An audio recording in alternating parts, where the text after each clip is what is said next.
19 de marzo del 2017 y vamos a estudiar 1 de Corintios capítulo 4.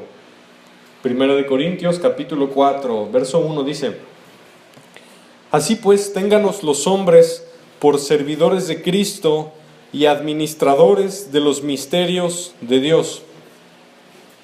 Ahora bien, se requiere que de los administradores que cada uno sea hallado fiel. Yo en muy poco tengo el ser juzgado por vosotros o por tribunal humano, y ni aun yo me juzgo a mí mismo, porque aunque de nada tengo mala conciencia, no por eso soy justificado, pero el que me juzga es el Señor. Así que no juzguéis nada antes de tiempo, hasta que venga el Señor, el cual aclarará también lo oculto de las tinieblas y manifestará las intenciones de los corazones, y entonces cada uno recibirá su alabanza de Dios. Bueno, ¿se fijan que nos está mostrando varios principios básicos? Nos está mostrando, bueno, si alguien es portador del Evangelio, en este caso el apóstol, y lo llevó a Corinto, dice que esa persona que lleva el Evangelio es un siervo de Cristo. Y como siervo tiene que ser fiel cuando administre los misterios de Dios. ¿Sabías tú que nosotros los predicadores anunciamos misterios del Evangelio que casi siempre la gente no conoce? Pero para eso Dios nos puso, para anunciar misterios de su palabra, para que la gente entienda la voluntad de Dios. Eso es muy bonito. Cuando tú le predicas a alguien y por primera vez entiende algo que nunca en su vida había entendido de la Biblia, la otra persona se queda así con los ojos abiertos y la boca así. ¿En serio eso dice la Biblia? Sí, eso dice. Estás administrando el misterio del Evangelio. Bueno, pero hablando del siervo, dice que tiene que ser fiel. Es necesario que cada administrador sea fiel. ¿Tú quieres que Dios te use? ¿Sí quieres que Dios te use o no? Pues un requisito para que Dios te use es que seas fiel. Miren, aquí en esta construcción hemos tenido muchos albañiles y muchos trabajadores, herreros de todo tipo, plomeros de todo tipo, electricistas. Hemos tenido situaciones ahí medio conflictivas con uno que otro, gente que no ha sido fiel, gente que de repente, pues cosas que están mal y otros que trabajan muy bien. Y hemos visto muchas personas, ¿no? Han pasado por aquí muchas personas. Algunos han sido fieles, otros no. Pero en el caso de nosotros como siervos de Cristo, se nos pide el requisito de fidelidad a Jesús. ¿Qué significa eso? Bueno, el apóstol Pablo lo explica, dice, en mi caso, dice, yo en muy poco tengo el ser juzgado. Si me buscan, no me van a hallar mal, si me buscan, en muy poco. ¿Por qué? Porque aquí dice, ni yo me juzgo, dice, ¿por qué? Porque de nada tengo mala conciencia. De nada tengo mala conciencia, y eso es a donde voy. Si tú quieres ser fiel delante de Dios, tienes que estar revisando tu conciencia, porque Dios te habla a tu conciencia. Dios te habla a tu conciencia. Si le hablaste muy brusco a alguien, Dios te va a decir en tu conciencia. Pero hay casos donde Dios no le habla a la conciencia porque la conciencia está endurecida y esa persona está entregada al pecado. No sabe que está pecando. Al cerdo le gusta el lodo. El cerdo no sabe que está sucio, le gusta. Hay mucha gente que le gusta el pecado y va y se revuelca y peca y casi no le duele la conciencia. Pero el apóstol Pablo dice que el creyente, y más los siervos de Cristo, ¿sabían ustedes que son siervos de Cristo ustedes también? Más los siervos de Cristo, dice, de nada tengo mala conciencia. La conciencia es una brújula, nuestro GPS espiritual se llama conciencia. ¿Y sabías tú que la Biblia dice que el Espíritu Santo toma control de tu conciencia y le habla a tu conciencia? Muchos dicen, a mí Dios nunca me ha hablado. Sí te ha hablado, pero no has puesto atención. Eso dice mucha gente, Dios nunca me ha hablado. Sí te ha hablado. La Biblia enseña que Dios puso la conciencia y Dios le habla a la conciencia. Mira, ni tú ni yo somos capaces de dirigir nuestro propio camino. No tenemos la sabiduría, la revelación para dirigir nuestros propios pasos. La Biblia dice no seamos sabios en nuestra propia opinión. Dice, más bien teme a Jehová y apártate del mal. Pero Dios nos puso un sensor adentro de nuestro corazón. Si aquí mis amigos van a la tienda y su mamá les dice, me traen el cambio, y ven unos dulces ahí bien sabrosos y se quedan con el cambio y se compran los dulces, va a haber un sensor en su corazón. Ese sensor se llama conciencia. Y todos tienen la capacidad de entender qué es pecado y qué no. Todos. Dios se encargó de hacer eso en los corazones. Todos tienen la capacidad de reconocer qué es luz y qué es tinieblas. Pero dice Jesús, no vienen a la luz porque aman las tinieblas. No escuchan mi palabra porque ustedes son de su padre el diablo. Qué feo, ¿verdad? Entonces, nosotros, si queremos caminar conforme a la voluntad de Dios, le tenemos que hacer caso a la conciencia. Dios la puso. No confundan la conciencia con el corazón, no es lo mismo. El corazón tiene emociones, la conciencia no tiene emociones. La conciencia es espiritual. El corazón es tu mente. La conciencia no es cuando estás feliz o cuando estás triste. La conciencia solo se activa cuando haces bien o cuando haces mal. Solo se activa en esos casos. Tu mente es diferente. En tu mente hay pensamientos, en tu mente hay emociones, en tu mente hay sentimientos. Pero tu conciencia es la que se activa solo cuando haces el bien o cuando haces el mal. Porque es una brújula. Los aviones tienen un horizonte, ¿verdad? El horizonte de los aviones es una prueba, según algunos, de que la Tierra es plana. Porque el horizonte no se va haciendo así conforme el avión avanza. Pero bueno, ese es otro día. El horizonte del avión se va inclinando o se mueve conforme se mueve el avión. Si el avión se va picando, el horizonte te dice, te estás picando. Si el avión se va de ladito, el horizonte se va de ladito, porque el horizonte tiene como un clavo clavado hacia la tierra e indica el plano estacionario, como un trompo.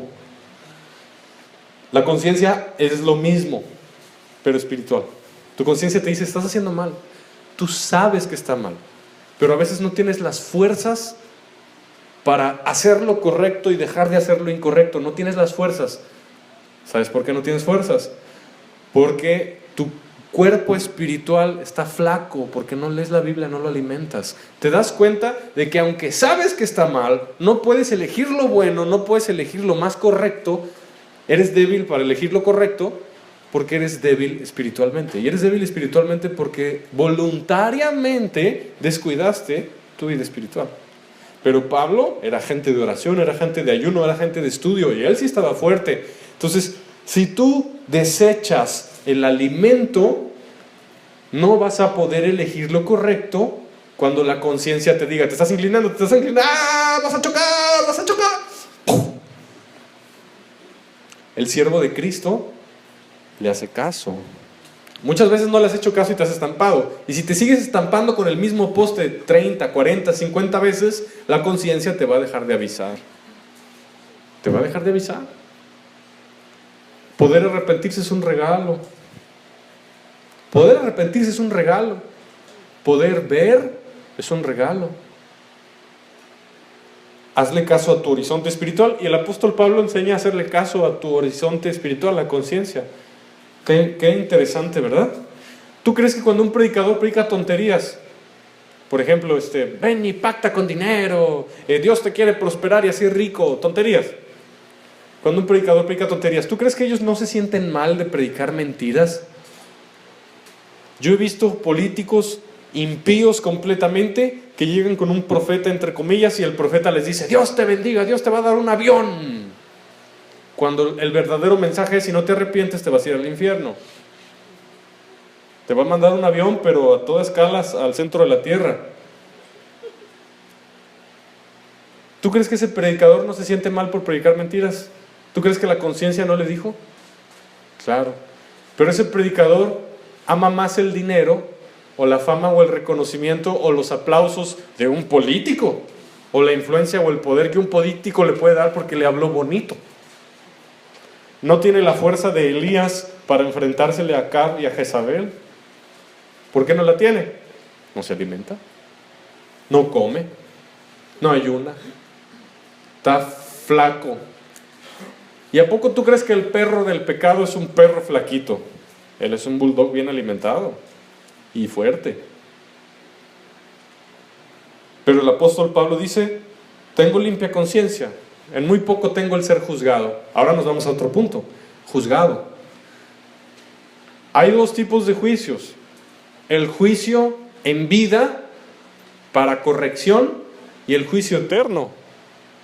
Nos conviene el juicio en vida para corrección. Entonces el apóstol Pablo les dice, incluso ustedes, iglesia, me pueden juzgar a mí. Juzgar qué predico, si es bíblico o no es bíblico. Cómo vivo, si respaldo lo que predico o no respaldo lo que predico. Ustedes me pueden juzgar. El apóstol Pablo no enseñó, no se puede juzgar, no se puede juzgar. El que no tenga pecado, tira la primera piedra. Bueno, hay un contexto para ese pasaje. El apóstol Pablo enseñó que sí se puede juzgar. Y Jesús enseñó, juzguen, pero con justo juicio. Y que si te quitas la viga de tu ojo, ya puedes quitar la paja. No dijo, nunca puedes quitar la paja, solo yo puedo quitar la paja. Jesús no dijo eso. Jesús dijo, sí puedes quitar la paja, pero que no se te ocurra quitar una paja con una viga porque tú lo vas a lastimar. Es diferente. Entonces el apóstol Pablo dice, si me juzgan, yo camino con limpia conciencia. Aquí estoy, a ver, búsquenle, búsquenle. Sigo la brújula de mi conciencia, voy bien, voy derecho. Pero hay mucha gente que se subió a un avión que cree que va al cielo, pero lo que no se dieron cuenta es que el avión va en picada. Van al cielo según ellos. Van en picada al cielo así, pero la Biblia dice, el camino del justo es hacia arriba para apartarse del Seol abajo. ¿Cómo vas a saber si vas hacia arriba o vas hacia abajo? Por tu conciencia, es tu horizonte. Yo no me puedo meter en tu casa y revisar cómo vives todos los 365 días del año. No me puedo meter a tu casa a revisar si ves tele o no ves tele. ¿Qué ves en la tele o qué no ves en la tele? ¿Qué dices? ¿Cómo te portas en tu trabajo? ¿Cómo no te portas en tu trabajo? ¿Cómo te portas en tu escuela? ¿Cómo no te...? Yo no puedo hacer eso. Yo no me puedo meter a tu vida los 365 días del año y decir, eso no le gusta a Dios, eso sí le gusta. No, eso no, no puedo hacer eso. Y no me aguantarías, me odiarías. Me aborrecería si yo estuviera ahí. A Dios no le gusta, de repente lo hago, pero pero si yo estuviera todo el día no te gustaría. Quita ese cuadro, está feo, a Dios no le gusta. No seas respondón. ¿Viste? Esto que viste está mal. No puedo estar así. Por eso tienes la conciencia. Te avisa, pero hazle caso. Y la conciencia está calibrada conforme a la Biblia. Todos los horizontes y las brújulas se calibran. Cuando fue el terremoto ese de Japón, del tsunami, y el terremoto del tsunami de Indonesia, unos años más atrás, se supone que el eje de la Tierra se movió. Digo se supone porque tengo mis dudas. Y obviamente todas las brújulas se movieron. A lo que voy es que tú tienes que calibrar un sistema para que funcione correctamente. Lo tienes que calibrar. Yo trabajo con muchos aparatos, espectrofotómetros. El espectrofotómetro mide la absorbancia de la luz. ¿Qué es eso? Bueno, es un aparato que mide cuánta luz entra por un lado y sale por el otro. Incluso ese aparato se tiene que calibrar. Todos los aparatos de laboratorio se calibran, porque se pueden ir enchuecando poco a poco y te dan mediciones equivocadas. Todo. ¿Cuánto más nuestro corazón? La conciencia se calibra con la Biblia. Cuando tú vas a la Escritura, Dios te muestra su voluntad en su palabra y vas calibrando el horizonte, vas viendo qué es luz, qué es tinieblas, qué es dulce, qué es amargo, qué es bueno, qué es malo. Y tu horizonte está calibrado conforme a la voluntad de Dios. Pero tú cuando vayas con un incrédulo que no tiene vida de oración, que no escudriña la Escritura, tú te vas a dar cuenta que su horizonte está volteado. Lo que para ti es norte, para él es sur. Así como los que están allá en Argentina, en Chile. Nosotros estamos en Norteamérica. México es parte de América del Norte. Ellos tienen las estaciones al revés. Ya está empezando su invierno. A nosotros está empezando nuestro verano. Hay gente que te topas y su norte es su sur y nuestro sur es al revés. ¿Sabías tú que la Biblia enseña que el cielo está al norte del universo? Eso dice la Biblia. Al norte, dice la Escritura. Si no calibras tu horizonte no vas a llegar, tu norte va a marcar sur y te vas a equivocar. Hay camino que al hombre le parece recto, pero al final es camino de muerte. Tú te topas con una persona y te dice, ay, ¿a poco la homosexualidad es mala? Pero si así nacieron. No, así no nacieron. Cuando estaban en el vientre de su mamá, cuando eran fetos, se les metió un demonio al feto. Y hay que liberarlos, que les dijo cosas en su cerebro. ¿Tú sabías que un demonio puede moldear el cuerpo de una prostituta? ¿Sabías que los demonios pueden moldear el cuerpo? ¿Qué eran los nefilim? Los nefilim eran hijos de ángel y mujer, eran cuerpos físicos, orgánicos, con un demonio adentro. Los demonios son expertos en meterse a los cuerpos de hombres y darles forma. ¿Qué son esas caricaturas de los monos que tienen unos cuchillos en sus manos y un mono verde que creo que se llama Hulk y esos monos que son como humano híbrido? Son nefilim. Hay una película que se llama La Guerra Civil, que son híbridos contra híbridos y películas así. Todas esas grandes cadenas televisivas y de cine te están mostrando cosas espirituales, satánicas. Por eso los niños cristianos no usan Hombre Araña, no usan Batman. Esos, aparte de ser anticristos, porque son supuestos salvadores del mundo que se oponen a Cristo, son nefilim. Sigues tu conciencia y dices, está mal. Eso a Dios no le agrada. Pero el mundo dice, ay, qué intolerante, qué religioso, qué fanático. Yo ajusto y calibro conforme a Dios, no conforme a lo que yo creo que está bien. Yo le dije a Susi que no vino porque ayer tuvimos a mi hijo con fiebre, pero yo le dije, yo veo videos de YouTube y yo hago el baño. No, me dijo, no lo hagas tú. Sí, yo le digo, yo puedo, viendo tutoriales yo me lo aviento. No, me dijo. Yo lo hubiera dejado chuequísimo porque lo hubiera hecho conforme a mi propio criterio. Con decirles que yo ni siquiera sé usar la manguerita niveladora que usan los albañiles. No sé usar ni eso. ¡No! Así es alguien que intenta por su propio criterio y su propia sabiduría llegar al cielo. Imposible, imposible, no va a poder. Mejor que Jesús construya tu vida, no tú la construyas viendo tutoriales de opiniones de otras personas. ¿Verdad? Porque si yo me meto a ver un tutorial de cómo se construye un baño, me van a decir, bueno, el cimiento se hace así. Y luego veo otro video y me dice, no, el cimiento se hace así. Y entre ellos son diferentes. Si yo veo un video de psicología, de Sigmund Freud, de esta religión, de la otra religión, tu vida espiritual se construye así. No, es mentira. Mejor ve a Cristo y Él te diga que Él la construya. Él te diga cómo sí se construye tu vida, no cometas ese error. Eso es vivir siendo guiado tu conciencia por el Espíritu Santo. Calíbrala. Que tus tinieblas sea lo que la Biblia dice que son tinieblas y que tu luz sea lo que la Biblia dice que es luz. Por ejemplo, hay mucha gente que dice, ay, es una mentirilla blanca. No pasa nada con las mentirillas blancas.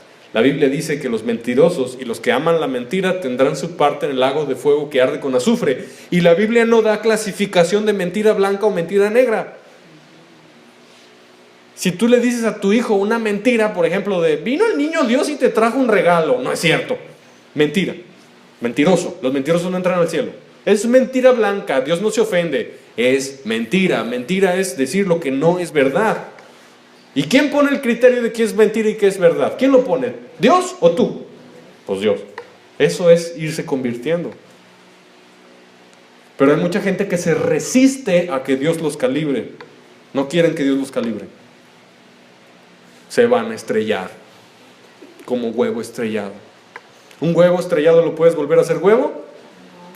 Si tú te estrellas por negligente, no lo vas a poder remediar. Después de muerto, nadie te va a poder sacar del infierno. Jesús dijo, yo soy el camino, la verdad y la vida. Y nadie va al Padre si no es por mí. Si no le haces caso a Jesús, ¿vas a llegar con el Padre? No. No vas a llegar con el Padre. Hay muchos ejemplos de esto. Deja que Dios te cambie. Continuamos. Dice, el que me juzga es el Señor. ¿Sabías que cuando naces de nuevo, el Señor te va a empezar a juzgar? ¿Sabías tú que un verdadero nacido de nuevo, nacido del agua y nacido del Espíritu, en cuanto peque, ¡pum!, le llega juicio? Juicio que corrige, no juicio de condenación. Esos son los dos tipos de juicio. Juicio de corrección para edificación y juicio de condenación eterna. Si un verdadero hijo de Dios se va y se emborracha, que a mí se me hace muy difícil eso, ¿verdad? Se me hace un extremo, pero ponle. Juicio inmediato. ¿Por qué? Porque Dios lo ama y no quiere que se pierda.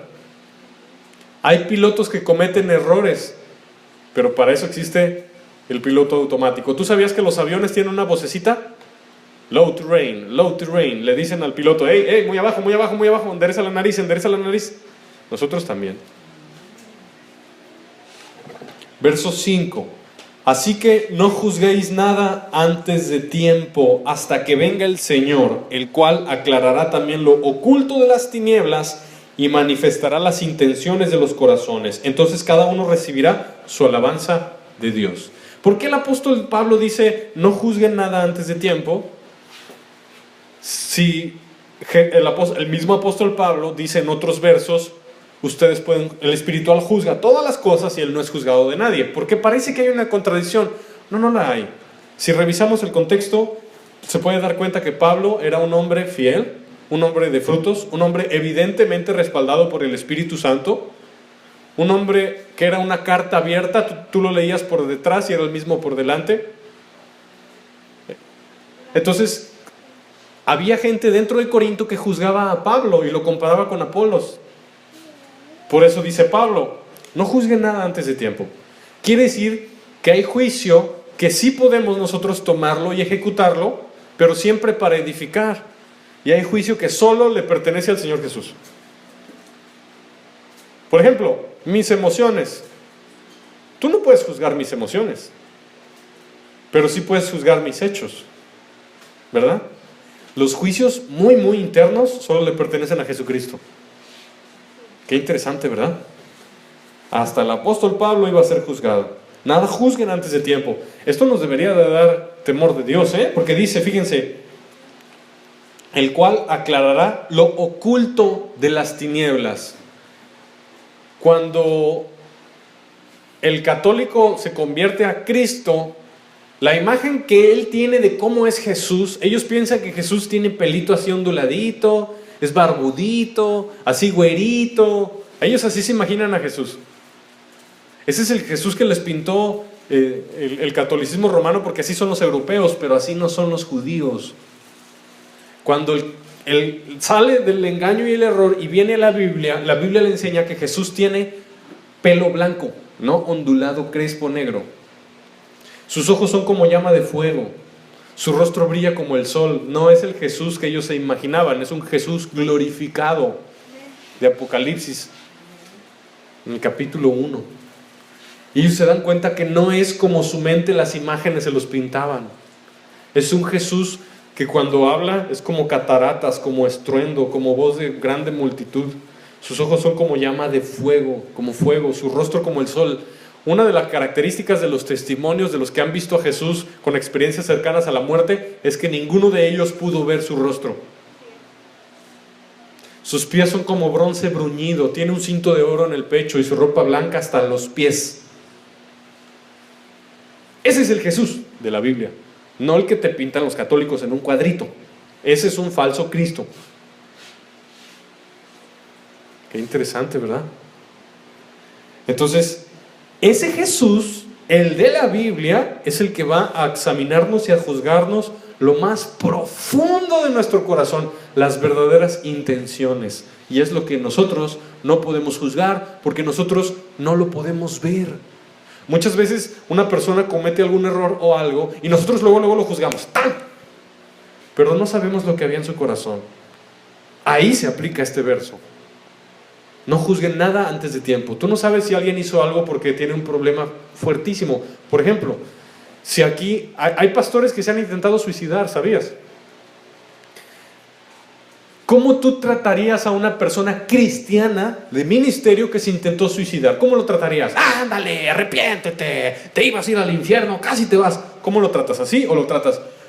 Hermano, ¿qué hiciste? Yo te amo, casi te pierdes, no hagas eso. Es diferente. Uno es atacando para destruir y otro es para edificar. Son diferentes, pero los dos juzgan. Uno levanta y el otro tira. Él ya sabe que casi se va al infierno. ¿Pero por qué lo hizo? Esa razón profunda en su corazón. Quizás está luchando con una amargura, una depresión terrible, espantosa, tú no sabes. Ahí se aplica, no juzguen nada antes de tiempo. Cuando tú juzgues, juzga para edificar. Cuando juzgues tienes que decir la verdad. ¿Alguien que se suicida se va al infierno? Por supuesto, porque el que destruye el templo, que es el cuerpo, después Dios lo va a destruir a él, dice la Escritura. Porque el cuerpo es templo del Espíritu Santo. Pero sueltas la verdad, si la sueltas, el suicidio lleva al infierno sin remedio, huevo estrellado que no se puede volver a hacer huevo. No hay remedio para el pecado de suicidio, porque Dios te perdona mientras te arrepientas y le pidas perdón. Pero al suicidio no te puedes arrepentir, ya no puedes pedir perdón. Pero lo que voy es para restaurar un pecado, se restaura con espíritu de mansedumbre, ¿verdad? Ese es el principio. Hay cosas que solo el Señor sabe, solo Dios ve. Pero vamos a ver en el mismo contexto de este capítulo 4 y capítulo 5 que hay pecado que se mantiene voluntariamente y este pecado sí se confronta fuerte, sí se confronta con un juicio más duro. Qué interesante, ¿verdad? Vamos, pues continuamos. Verso 6. Pero esto, hermanos, lo he presentado como ejemplo en mí y en Apolos, por amor de vosotros, para que nosotros aprendáis a no pensar más de lo que está escrito, no sea que por causa de uno os envanezcáis unos contra otros. Está dando el ejemplo. ¿Por qué dice eso? Por lo que sucede del caso entre Pablo y Apolos, otro predicador. Verso 7. Porque ¿quién te distingue? ¿O qué tienes que no hayas recibido? Y si lo recibiste, ¿por qué te glorías como si no lo hubieses recibido? El apóstol Pablo decía que él recibió misericordia para ser fiel. Entonces, ¿ser fiel es por tus fuerzas o es por la gracia de Dios? Ok. Cuando tú ves que alguien cae, tienes que acordarte que tú estás firme no por tu propio esfuerzo, sino por la gracia de Dios. ¿Me doy a entender? Yo me topo con mucha gente que está completamente sumida en las tinieblas por mi campo de trabajo. Yo a veces me toca estar en campos de siembra muy grandes, el Valle del Yaqui, el Valle del Mayo, en granjas allá. Y es gente completamente sumida en el excremento del pecado. Al momento de yo predicarle a alguien completamente sumido en tinieblas, mi táctica es una táctica un poco más misericordiosa, porque ellos saben que necesitan la luz. Pero cuando yo me topo con alguien que ya conoce la luz y voluntariamente se pasa a las tinieblas, es diferente el juicio, es más duro, no es igual. Entonces, si yo lo veo y digo, yo lo menosprecio en mi corazón y digo, sí, tú borracho, eres borracho. Bueno, estoy firme por mi fuerza o por la gracia. Pues por la gracia. Y si lo recibí, porque me jacto.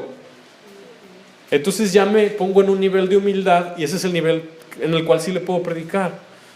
Porque cuando yo lo juzgo, le digo, los borrachos no entran al reino de Dios. Lo hago por amor a su alma y lo hago porque lo quiero en mi familia, en Cristo, y lo quiero ver en el cielo. Pero mi intención del corazón cambió el juicio para restauración. ¿Me doy a entender? No es lo mismo. Entonces el apóstol Pablo está enseñando esos principios. ¿Porque te glorías como si no lo hubieras recibido? La Biblia enseña, el apóstol Pablo dice en la palabra de Dios que el que cree estar firme mire que no caiga, y es que si tú ves a un hermano que cayó, restáuralo con espíritu de mansedumbre, mirando que tú también puedes ser tentado. Qué interesante, ¿verdad?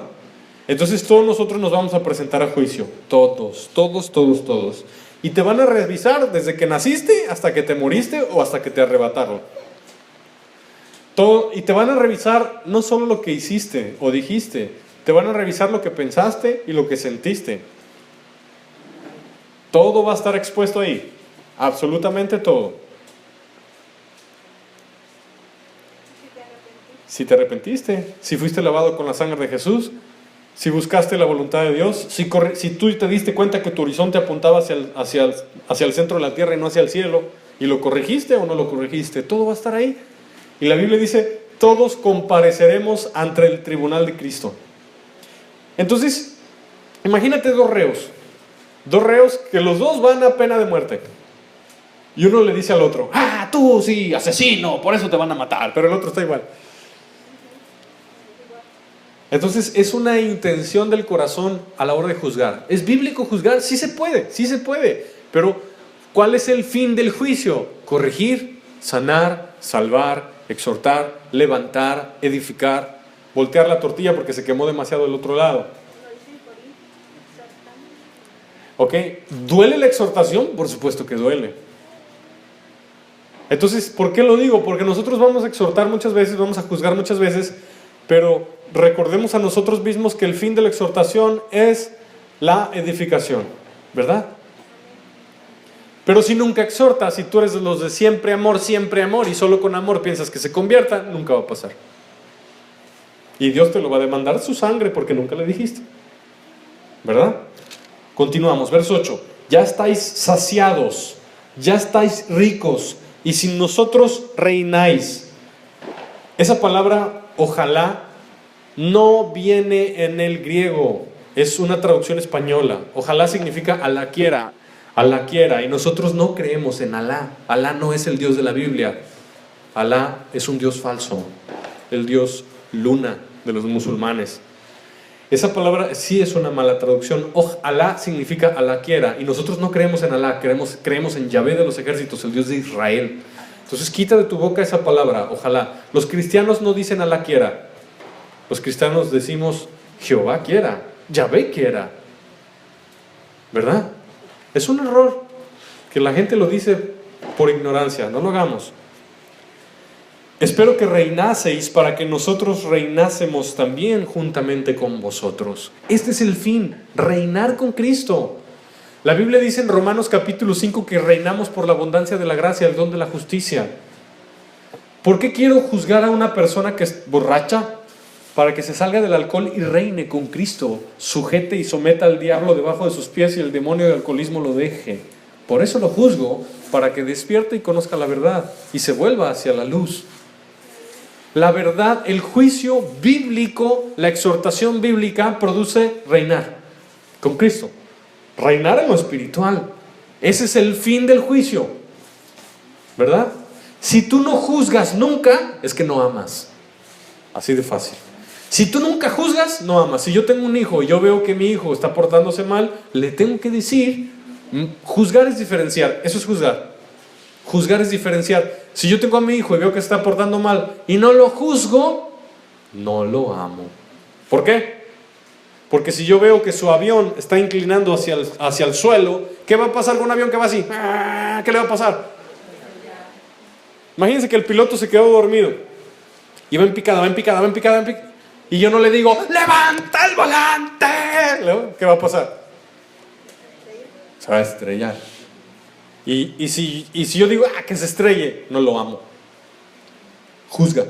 Es bíblico. Pero tú no puedes juzgar a un borracho si tú eres borracho. Por eso dice con justo juicio. Qué interesante, ¿verdad? El juicio es necesario. Bueno, verso 9. Porque según pienso, Dios nos ha exhibido a nosotros los apóstoles. Qué interesante, va a empezar a nombrar características de un apóstol y te vas a dar cuenta cómo toda la bola de apóstoles modernos son falsos. Fíjate, dice, porque según pienso, Dios nos ha exhibido a nosotros los apóstoles como postreros. Los apóstoles modernos, ¿cómo son? ¡Ay, el apóstol! Llega en su carro lujoso y todos le aplauden. ¡Guau! ¡El apóstol! Así no era. Los apóstoles eran los más llenos de cicatrices, eran los más odiados, vituperados, y a cada rato los andaban persiguiendo para matarlos. Ese es el apóstol bíblico. Los de hoy son aplaudidos. Hay falsos apóstoles.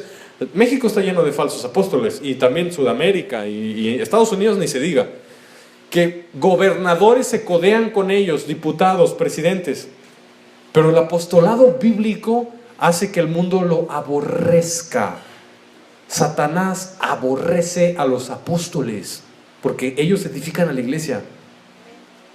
Entonces, si tú quieres ser pastor, si tú quieres ser obispo, diácono, evangelista, no sé, ten por seguro que vas a ser odiado por alguien. Porque Satanás tiene hijos y a sus hijos les caes mal. Por eso los apóstoles eran aborrecidos. Y si eres aplaudido por todo, Jesús dijo, a los falsos profetas eran aplaudidos y les caían bien a todos. Qué interesante, ¿verdad? Dice, según pienso, Dios nos ha exhibido a nosotros los apóstoles como postreros, como a sentenciados a muerte. ¿Qué apóstol no lo estaban persiguiendo para matarlo? O sea, mi pregunta es, ¿qué apóstol no era perseguido con sentencia de muerte? Todos alguna vez lo fueron, de los 12. ¿Y por qué no persiguen a muerte a los apóstoles modernos? ¿Saben por qué? Porque no predican la verdad. Por eso el mundo los ama, porque hablan lo que al mundo le gusta oír. Exacto, apostasía. Dice, hemos llegado a ser espectáculo al mundo, a los ángeles y a los hombres. Créeme, no te hubiera gustado ser un apóstol bíblico, no te hubiera gustado, porque era un llamamiento a dejarlo todo y ser aborrecido por todos. No te hubiera gustado ser apóstol. Y el apóstol Pablo está diciendo, hablando en el contexto del juicio, acuérdense de esto. Verso 10. Nosotros somos insensatos por amor de Cristo, mas vosotros prudentes en Cristo. Nosotros débiles, mas nosotros fuertes.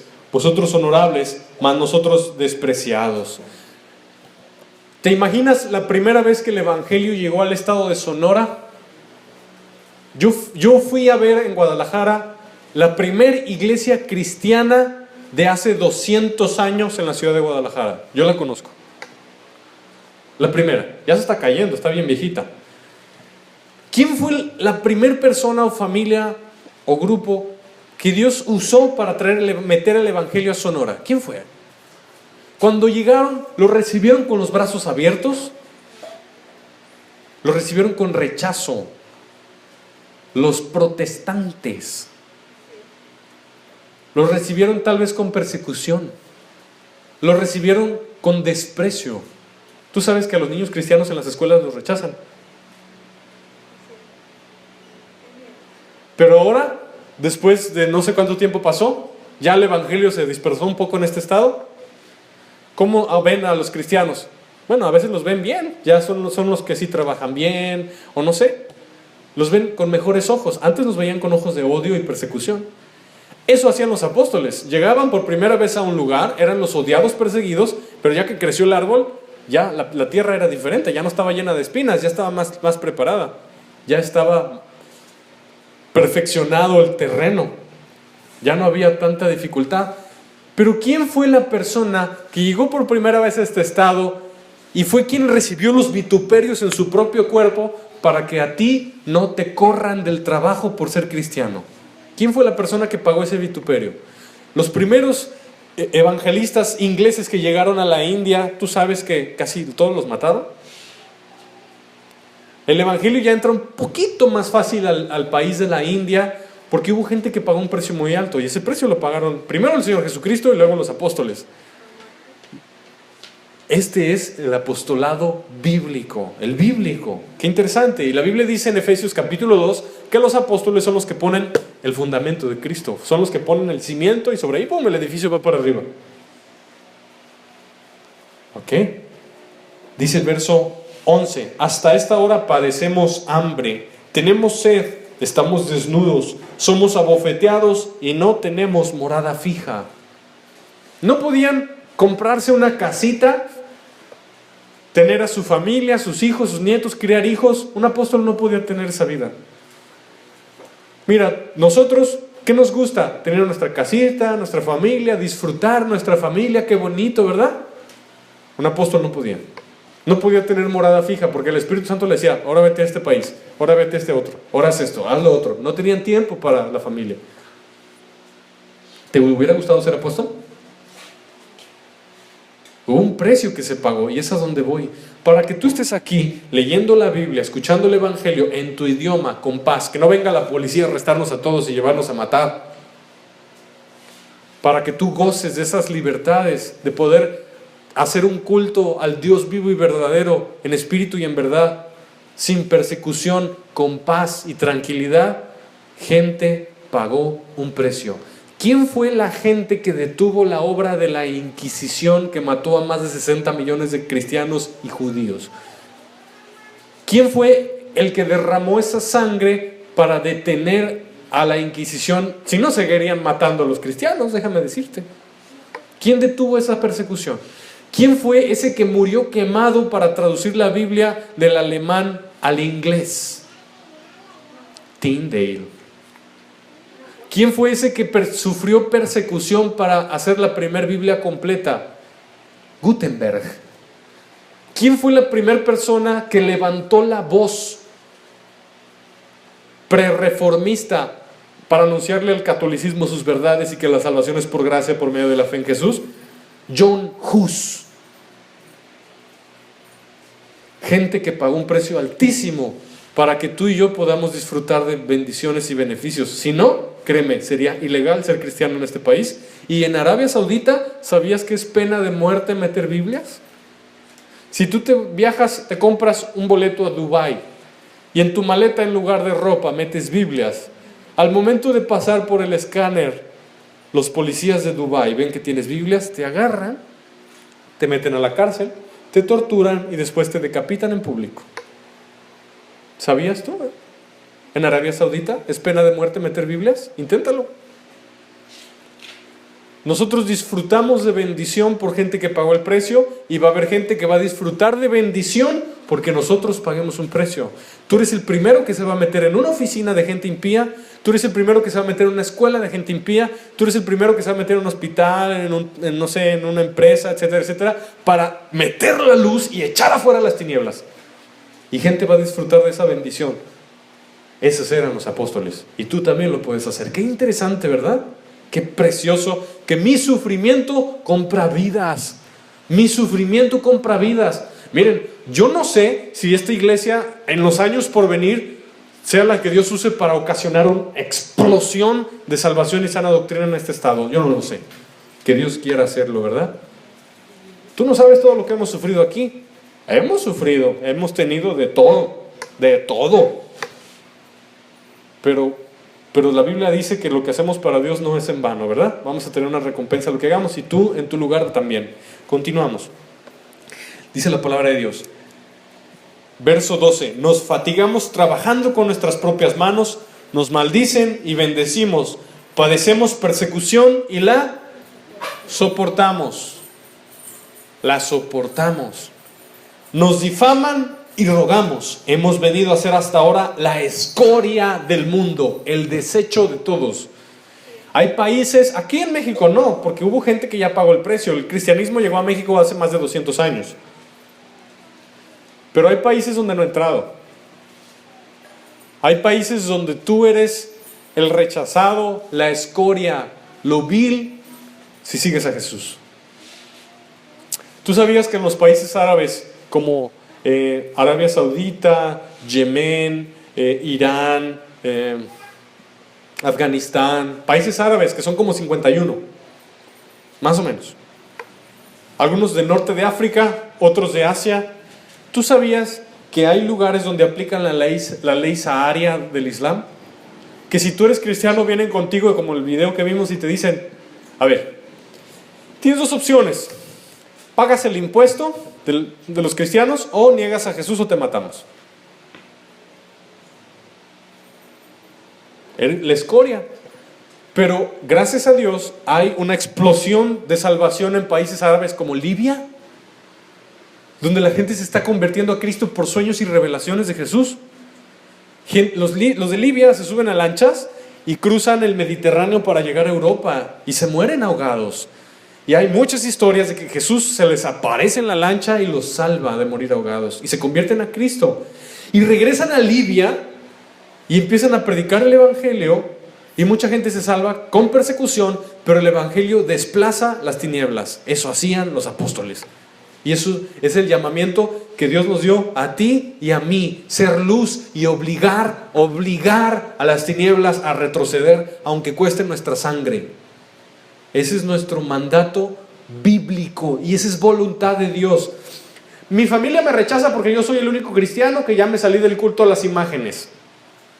A eso te llamó Dios, a que te rechacen, a que te desprecien, pero con tu paciencia, quizá no tus parientes más próximos se salven, pero tal vez sus hijos sí. Con tu sufrimiento desplazas a las tinieblas y Dios va a hacer que alguien se salve, porque si el grano de trigo no cae a tierra y muere, no da fruto, pero si muere, da mucho fruto. Y tú y yo estamos aquí porque gente sufrió para poder tener una Biblia en nuestro idioma, de fácil acceso. Este libro destila sangre del autor y de los que lo llevaron a las naciones. Cada vez que tú agarres la Biblia, tú imagínate que chorrea sangre, la sangre de los mártires que pagaron un precio para que tú y yo la podamos estudiar. Está llena de sangre, sangre de mártires. Era ilegal la Biblia en toda la Edad Media. Solamente la podían tener los sacerdotes católicos y se leía en latín, para que nadie entendiera y nadie conociera la verdad y se salvara. Agarremos esa palabra. Dios me llamó a padecer, a que me rechacen, a que me critiquen, sí, por ser el fanático, por ser el religioso, por ser el absolutista protestante, como dicen. Sí, a eso me llamó Dios, pero con mi paciencia voy a ganar almas. Qué bonito, ¿verdad? Padecemos persecución y la soportamos. Nos difama, bueno, ya leímos eso, verso 14. No escribo esto para avergonzaros, sino para amonestaros como hijos amados. Estaban juzgando a Pablo y cuando Pablo recibe ese juicio, Pablo les recuerda todo lo que él ha padecido, todo lo que él ha pasado por amor a la obra, ¿verdad? ¿Tú amas a Jesús? ¿Sí amas a Jesús? ¿Qué vas a hacer por él? ¿Qué vas a hacer por Jesús? Si ni siquiera te puedes arrepentir de lo básico, no me digas que vas a hacer algo grande para el Señor. Primero es eso y ya lo demás. Si amas a Jesús, padece persecución. Es voluntad de Dios. Hay persecuciones chiquitas, hay persecuciones grandes. Pero hazlo. Qué bonito. Continuamos. Porque aunque tengáis 10,000 años en Cristo, no tendréis muchos padres, pues en Cristo Jesús yo os engendré por medio del Evangelio. Miren, todos nosotros tenemos muchos predicadores, muchos, ¿verdad? Pero solo hubo uno que Dios usó para que nos convirtiéramos. Yo me acuerdo, a mí Dios me envió una mujer de Veracruz, nunca se me va a olvidar. Y así dice Pablo: yo fui el primero que llegué a Corinto y les prediqué y se convirtieron a Jesús. Ustedes nunca habían oído de Jesús antes, hasta que yo les dije. Aunque no hay padres espirituales, el apóstol Pablo se considera como un padre porque los engendró en Cristo. ¿Te acuerdas de la persona que te predicó para que te salvaras? ¿La primera? ¿Te acuerdas? Aunque tengas muchos ayos, cuidadores, tutores, tienes alguien que por primera vez te habló de Jesús. ¿Estimas a esa persona? Si Dios no hubiera usado a esa persona, tal vez tú no te hubieras salvado. Qué bonito, ¿verdad? Pablo les recuerda eso. Yo fui quien les predicó por primera vez a Jesús. Te me debes.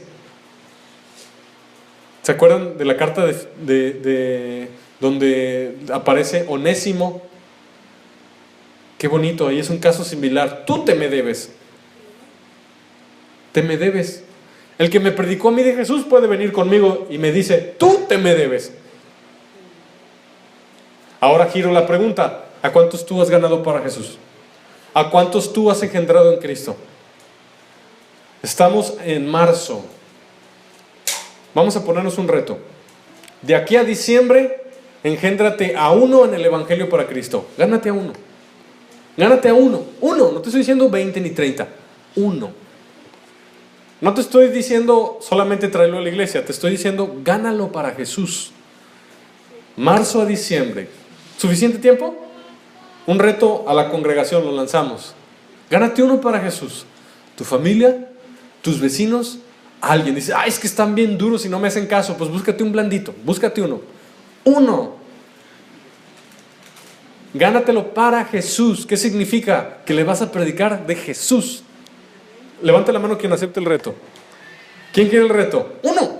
Uno. Sácalo del fuego, arrebátalo. Siéntate con él en su avión, que va en picada. Agarra el volante del avión, jálale para arriba y dile, te voy a enseñar a llegar al cielo. Tú nomás hazme caso. Imítame a mí como yo imito a Cristo. Y le jalas el avión hacia arriba. ¿Se puede? Pero hay gente que dice, no, quítate, yo voy a manejar hacia abajo porque yo quiero manejar hacia abajo. Abajo está el infierno. No me importa, yo manejo hacia abajo. No se dejan. Entonces búscate otra persona que sí se deje que el volante lo jales hacia arriba, ¿verdad? Hermoso es el Señor. Ya vamos a acabar. Dice, verso 16, por tanto os ruego que me imitéis. Y eso es lo que tú le vas a enseñar al que vas a ganar para Cristo. A que te imite. ¿Cómo te imite? Imite tu fe. Eso es lo que vas a hacer.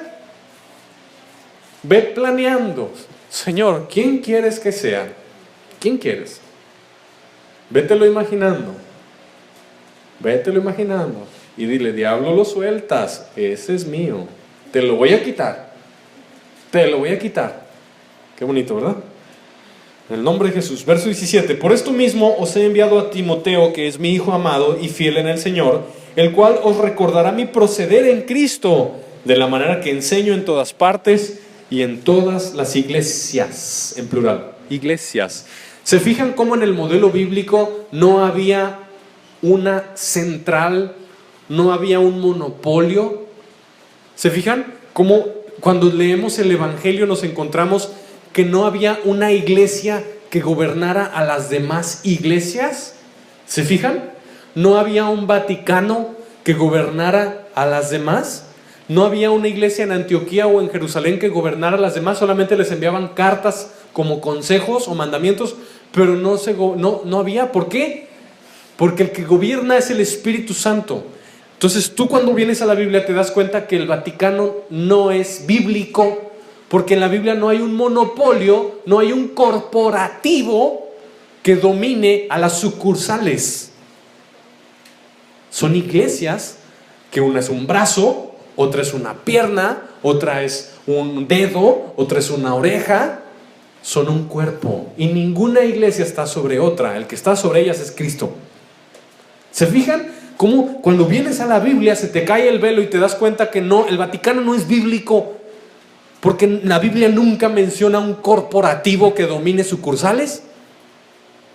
Son iglesias hermanas que todos están al mismo nivel. Y los apóstoles son los que van viajando de iglesia en iglesia. Pero no hay un corporativo. Qué interesante, ¿verdad? El modelo bíblico. Y se nos caen las escamas y conocemos la verdad. La gente quiere ver un corporativo, la gente quiere ver una oficina, ¿verdad? Por ejemplo, el banco. Hay muchas sucursales de Banamex, ya les hice propaganda. Hay muchas sucursales de Banamex, pero hay un corporativo. Con la iglesia de Cristo no es así. Son iglesias hermanas y ninguna de ellas está sobre otra. Todas son hermanas y la cabeza es Cristo y el que las controla es el Espíritu Santo. Pero el mundo quiere ver un gobierno, un gobernante físico palpable. No quieren aceptar que el que tiene el control es el Espíritu Santo. No lo pueden aceptar, no lo pueden concebir. Pero así es. Ya vamos a acabar. Mas algunos están envanecidos, como si yo nunca hubiera de ir a vosotros, pero iré pronto a vosotros si el Señor quiere, y conoceré no las palabras, sino el poder de los que andan envanecidos. ¿Qué significa esto? les iba a ir a dar nalgadas a los que se portaban mal, a los que andan envanecidos. Entonces eso es muy interesante, y ya con esto casi vamos a terminar. Envanecerse es tener un pensamiento que te hace alejarte de la verdad por alguna situación. No te envanezcas, despierta. Y el apóstol Pablo dice, hay algunos que están envanecidos, ya se apartaron de la verdad, pero yo voy a ir y voy a conocer no sus palabritas, su poder, ¿verdad? Porque el reino de Dios no consiste en palabras, sino en poder. Y yo te pido que busques esto, que no busques una religioncita, qué bonito mensaje, ya me voy a mi casa. Que tú busques ese poder del evangelio, poder del Espíritu Santo por la fe en Cristo. Tú lo busques y lo vivas, y tú le pides a Dios que ese poder esté en tu vida, que la gente afuera sienta a Dios, no solo, y que lo vea en tu vida, ¿verdad? Pero que lo sienta. El evangelio no son palabras, es poder. Miren, a mí me ha pasado que hay personas que se acercan conmigo incrédulos, y me han dicho esto, así, me han dicho: Jesús me dijo en sueños que te hiciera caso. Así, un incrédulo vino conmigo y me dijo eso. Yo quedé atónito. ¿Quién fue? ¿Yo fui? ¿La convencí su mente, su cerebro, o fue Dios quien le habló? Y me dijo, ya sé que estás un poco loco, porque el evangelio cuando se predica parece loco, pero me dijo que te hiciera caso. Si estamos locos es por Cristo, y si estamos cuerdos es por ustedes, dice la Biblia. Qué interesante. Porque el reino de Dios no consiste en palabras, sino en poder. Cuando tú elijas a tu persona para ganarla para Jesús, cuando tú la elijas, pídele a Dios que manifieste su poder en su vida, para que la fe de esa persona no esté fundada en la sabiduría de los hombres, sino en el poder de Dios. Pídele a Dios que cuando tú estés predicando a Cristo a tu personita elegida, que Dios manifieste su poder y su gloria, y Dios le demuestre a esa persona que el mensaje que tú traes sí viene de parte de Dios. Pídeselo. Eso es hermoso. Es Dios haciendo la obra por su gracia y no eres tú. Pero pídele, tócalo, háblale, Señor, háblale en sueños. A Dios le gusta mucho usar la técnica de los sueños con los que yo les predico. No sé por qué, pero luego les platico experiencias. Verso 21 y terminamos. ¿Qué queréis? ¿Iré a vosotros con vara o con amor y espíritu de mansedumbre? Entonces, igual es con nosotros. Cuando venimos a Dios, queremos que Dios nos trate con vara o con amor y con espíritu de mansedumbre. Yo no quiero la vara duele mucho. Te deja rojas las pompas. No quiero, duele muy feo. Duele feo. ¿Y a poco crees que un varazo de Dios dura 5 minutos? Dura años. Padre Celestial, te amamos, Señor. No queremos vara. Ayúdanos a no estar envanecidos, Señor. Te pedimos que tú limpies nuestra conciencia con la sangre preciosa de Jesucristo, que tú nos llenes del Espíritu Santo, Señor. Tú dirijas y endereces nuestra conciencia, nuestra brújula espiritual, Señor, nuestro GPS espiritual, nuestro horizonte espiritual, tú lo endereces, Padre Celestial. Queremos hoy, en esta mañana, por tu palabra, enderezar el volante del avión y que manejemos hacia el cielo, no hacia el infierno. No nos gusta. Nos gusta el cielo, y allá es a donde queremos ir con Jesús. Dice tu palabra, el camino al entendido es hacia arriba para apartarse del Seol abajo. Te amamos, Dios, con todas nuestras fuerzas. Bendito seas. Gracias, Dios, por tu amor, por tu gracia. Yo clamo a ti por cada uno de mis hermanos en esta mañana, Señor, o los que nos están escuchando en todo el mundo. Que tú les hables, tú les toques, tú les edifiques y tú les ayudes, Señor, a vencer a la carne. Y si el volante está muy duro y el avión no se endereza, en tu fuerza, Señor, levantar el avión en el nombre de Jesús, y ese avión es nuestras vidas. Amén. Antes de tocar una alabanza, te voy a platicar una historia. Había un piloto de mucha experiencia, es historia real, en una aerolínea rusa. ese piloto tenía un vuelo que cruzaba toda Rusia, desde Moscú hasta casi las fronteras allá con China. Todo Siberia lo atravesaba. Un vuelo que duraba varias horas. Era un transiberiano. Rusia es el país más grande. Y era un vuelo tremendo. Era ese piloto. Y resulta que ese piloto tenía un hijo. Tenía varios hijos, pero tenía uno adolescente, como de 15 años, 15, 16 años. Y Rusia compró aviones nuevos, de los Boeing, de los nuevos. Y era el primer vuelo, un avión nuevecito. Y como estaba muy emocionado el piloto, llevó a sus hijos y a su familia en el vuelo. El niño quería manejar el avión nuevo y el papá lo dejó manejar.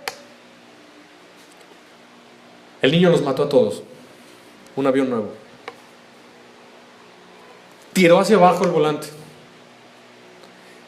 El avión cayó en picada. ¿Cómo dejan a un niño de 16 años manejar un Boeing? El avión cayó en picada. No podían quitarle el volante porque la fuerza G era tanta que estaban pegados todos a sus asientos. No se podían acercar al volante. Era demasiado fuerte eso. Los aviones que vuelan muchas horas traen relevos de pilotos. Este traía 6 pilotos, 3 y 3. Ni los que estaban afuera de la cabina se podían separar de su asiento por la fuerza de gravedad, ni los que estaban adentro podían quitarle el volante al niño. El niño no sabía qué hacer. Su papá, con todo su esfuerzo, llegó al volante. Y el volante estaba durísimo, no lo podía jalar. Lo logró enderezar poquito la nariz, pero ya era demasiado tarde, se estrelló. La inmadurez te puede matar. Hoy es el día de la salvación. Hoy es el día de permitir que Jesús te quite del volante y jale para arriba el volante. Porque tú eres un niño que si tú manejas tu propia vida, te vas a matar a ti y vas a matar a mucha gente que viene contigo. Ese niño mató a mucha gente. Si tú no te salvas, todos los que Dios había puesto para que se salvaran contigo, con tu testimonio, con tu vida, tal vez no se van a salvar. Si tú no te salvas, tal vez las personas que Dios había puesto para que vieran tu testimonio y conocieran a Jesús, tal vez no se salvan. Entrégale a Jesús, y esto es para los nuevos, entrégale a Jesús el volante del avión para que el avión no se estrelle, sino que apunte el avión hacia arriba y todos se salven. En el nombre de Jesús.